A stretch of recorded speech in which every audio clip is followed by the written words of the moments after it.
ಓಂ ಭಕ್ತವರದಾಯ ವಿದ್ಮಹೆ ಪಾಂಡುರಂಗಾಯ ಧೀಮಹಿ ತನ್ನೋ ಕೃಷ್ಣ ಪ್ರಚೋದಯ. ಭಗವಾನ್ ಶ್ರೀ ಪಾಂಡುರಂಗ ಎಂತಹ ಕರುಣಾಮಯಿ ಎಂದರೆ ಪ್ರಪಂಚದಾದ್ಯಂತ ಎಲ್ಲಿಯೂ ಕೂಡ ಗರ್ಭದ ಗುಡಿಯ ಒಳಗೆ ಭಕ್ತರಿಗೆ ಪ್ರವೇಶವಿಲ್ಲ. ಆದರೆ ಈ ಪಾಂಡುರಂಗ ವಿಠಲನ ಗರ್ಭಗುಡಿಯ ಒಳಗೆ ಎಲ್ಲ ಭಕ್ತರಿಗೂ ಜಾತಿ ಮತ ಭೇದವೇ ಇಲ್ಲದೆ ಪ್ರತಿಯೊಬ್ಬ ಭಕ್ತನು ಗರ್ಭಗುಡಿಯನ್ನು ಪ್ರವೇಶಿಸಲು ಅನುಮತಿಯನ್ನು ಸ್ವಯಂ ಪಾಂಡುರಂಗನೇ ನೀಡಿದ್ದಾನೆ. ಇದಕ್ಕೆ ಸಾಕ್ಷಿಯಾಗಿ ಪಾಂಡುರಂಗನ ಪಾದಗಳು ಎಲ್ಲ ಭಕ್ತರ ಸ್ಪರ್ಶದಿಂದ ಸವೆದಿರುವುದು ನಮಗೆ ಕಾಣಸಿಗತ್ತೆ. ಹಾಗಾದ್ರೆ ನಮ್ಮ ಶ್ರೀ ಪಾಂಡುರಂಗ ವಿಠಲನ ದಯೆ ಮತ್ತು ಕರುಣೆಯನ್ನ ಪ್ರಮಾಣೀಕರಿಸುವಂತಹ ಒಂದು ಕಥೆಯನ್ನ ಇವತ್ತು ನಾವು ಕೇಳೋಣ. ಹೌದು, ನಮ್ಮ ಭಕ್ತವತ್ಸಲ ಪಾಂಡುರಂಗನ ಎರಡು ಕಿವಿಯಲ್ಲಿ ನಾವು ಮೀನಿನ ಆಕಾರದಲ್ಲಿರೋ ಆಭರಣವನ್ನ ನೋಡ್ತೀವಿ. ಭುಜದ ಮೇಲಿಂದ ಕಿವಿಯವರೆಗೂ ಎರಡು ಕಡೆ ಮೀನಿನ ಆಕಾರದ ಆಭರಣಗಳಿವೆ. ಆ ಮೀನಿನಾಕಾರದ ಕಿವಿಯೊಲೆಯನ್ನ ಯಾಕೆ ಧರಿಸಿದ್ದಾನೆ ನಮ್ಮ ವಿಠಲ ಅನ್ನೋದೇ ಇಂದಿನ ಕಥೆಯಾಗಿರತ್ತೆ. ಹೌದು, ಕ್ಷಣವೂ ಬಿಡದೆ ವಿಠಲ ವಿಠಲ ವಿಠಲ ವಿಠಲ ಅಂತ ಕಾಯ ವಾಚ ಮನಸ್ಸ ಸ್ಮರಿಸೋ ಪಾಂಡುರಂಗ ವಿಠಲನ ಬಡ ಭಕ್ತನಿರ್ತಾನೆ. ಆತನ ವೃತ್ತಿಯೇ ಮೀನ್ ಹಿಡಿಯೋದು ಮತ್ತೆ ಮೀನನ್ನ ಮಾರೋದು. ಆದ್ರಿಂದ ಬಂದ ಹಣದಲ್ಲಿ ತನ್ನ ಸಂಸಾರ ನಡೆಸ್ತಾ ಇರ್ತಾನೆ. ಆದ್ರೆ ಅವನೊಳಗಿನ ವಿಠಲನ ಮೇಲಿನ ಅಪಾರವಾದ ಭಕ್ತಿ ಪ್ರೀತಿ ಅವನಿಗೆ ಆಸೆಯನ್ನ ಹುಟ್ಟಿಸತ್ತೆ. ನಾನು ಪಾಂಡುರಂಗನಿಗೆ ಏನನ್ನಾದ್ರೂ ಕೊಡ್ಬೇಕಲ್ಲ, ನನ್ನ ಹತ್ರ ಏನು ಇಲ್ವಲ್ಲ, ನಾನು ದಿನನಿತ್ಯ ಮೀನ್ ಹಿಡಿದು ಸಂಪಾದಿಸೋ ಹಣದಲ್ಲಿ ಸಂಸಾರ ಸಾಗಿಸೋದೇ ಕಷ್ಟ ಆಗಿದೆ.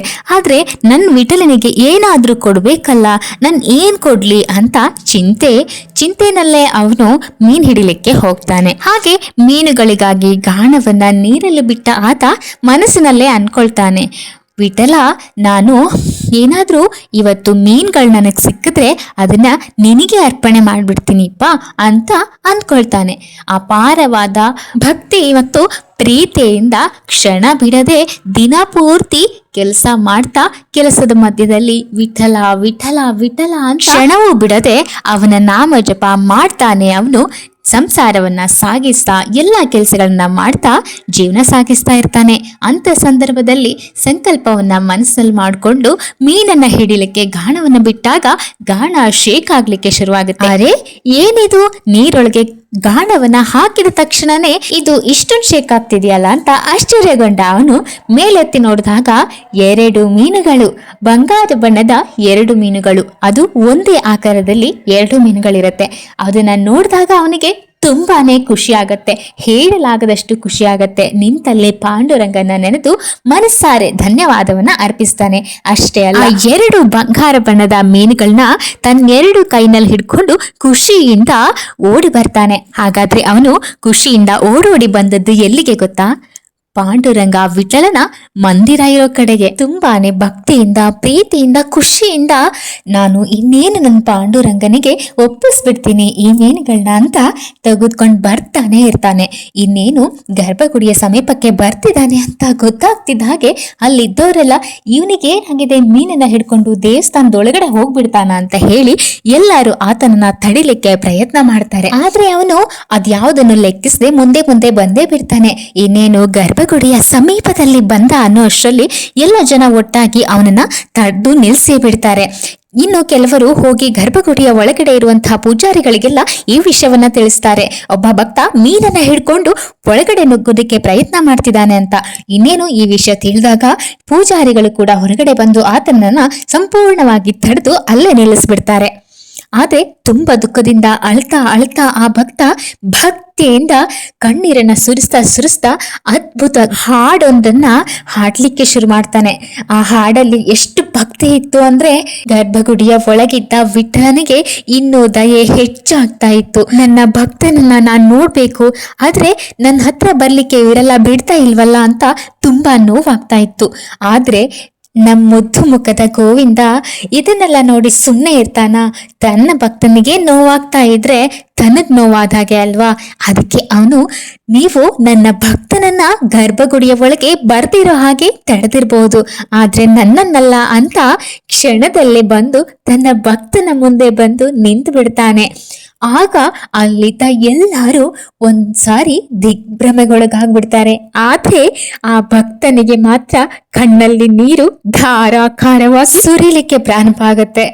ಯಾಕೆಂದ್ರೆ ತನ್ನ ಭಕ್ತಿಗೆ ಮೆಚ್ಚಿ ಭಗವಂತನೇ ತನ್ನ ಮುಂದೆ ಬಂದ ಅಂತ ಅವನಿಗೆ ಅದನ್ನ ತನ್ನ ಕಣ್ಣುಗಳನ್ನೇ ನಂಬೋದಕ್ಕೆ ಆಗದೆ ಇದ್ದಾಗ, ಆಗ ಪಾಂಡುರಂಗ ವಿಠಲ ಅವನನ್ನ ನೋಡಿ ತುಂಬಾನೇ ಖುಷಿ ಆಗ್ತಾನೆ.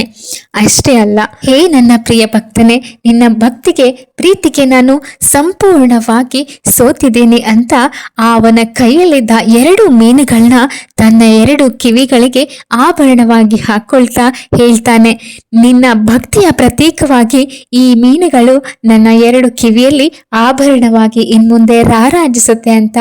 ಇದನ್ನು ಕೇಳಿದ ಭಕ್ತ ಆತನ ಖುಷಿಗೆ ಪಾರವೇ ಇಲ್ಲದ ಹಾಗೆ ಆಗತ್ತೆ. ಭಗವಂತನ ಮೇಲಿನ ನೈಜ ಭಕ್ತಿಯ ಅರಿಯದ ಅಲ್ಲಿದ್ದ ಎಲ್ಲ ಜನರು ಒಂದು ಬಾರಿ ದಿಗ್ಭ್ರಮೆಗೊಳಗಾಗ್ತಾರೆ. ಹಾಗೆ ಶ್ರೀ ಪಾಂಡುರಂಗನ ದಯೆ, ಕರುಣೆ, ಪ್ರೀತಿ, ಭಕ್ತ ವಾತ್ಸಲ್ಯತೆಯನ್ನ ನೋಡಿ ಸಂಪೂರ್ಣವಾಗಿ ಎಲ್ಲ ಮೌನವಾಗಿ ಪರಮಾತ್ಮ ಪಾಂಡುರಂಗ ವಿಠಲನಿಗೆ ಶರಣಾಗಿ ಬಿಡ್ತಾರೆ. ಭಕ್ತವತ್ಸಲನಾದ ಪಾಂಡುರಂಗ ಎಷ್ಟು ದಯಾಮಯ ಎಂದ್ರೆ ಅವನನ್ನ ಒಲಿಸ್ಕೊಳ್ಳಕ್ಕೆ ಯಾವುದೇ ಆಡಂಬರದ ಭಕ್ತಿ ಸೇವೆಯ ಅಗತ್ಯವಿಲ್ಲ ಅನ್ನೋದನ್ನ ಮತ್ತೆ ಜಗತ್ತಿಗೆ ತೋರಿಸ್ಕೊಡ್ತಾನೆ. ದಯಾಮಯನ ದಯೆಯನ್ನು ಪ್ರಮಾಣೀಕರಿಸೋ ಈ ಕತೆ ನಿಮಗೆ ಇಷ್ಟ ಆಯ್ತಾ? ಖಂಡಿತ ಇಷ್ಟ ಆಗಲೇಬೇಕು, ಯಾಕೆಂದ್ರೆ ಇಷ್ಟವಾದ ದೇವರ ಕತೆ ಅಲ್ವಾ? ಅಷ್ಟೇ ಅಲ್ಲ, ಭಗವಂತ ಶ್ರೀಕೃಷ್ಣನೇ ಹೇಳಿದ್ದಾನೆ ಅಲ್ವಾ, ಯಾವ ಭಕ್ತ ನನ್ನ ಕಥೆಯನ್ನ ಹೇಳ್ತಾನೆ ಕೇಳ್ತಾನೆ ಅವನಿಗೆ ಸಾಕಷ್ಟು ಪುಣ್ಯಗಳು ಲಭಿಸುತ್ತೆ ಅಂತ. ಹಾಗಾಗಿ ನೀವು ಕೇಳಿ, ನಿಮ್ಮ ಇಷ್ಟ ದೇವರ ಕತೆ ನಿಮ್ಗೆ ಇಷ್ಟ ಆಗಿದ್ರೆ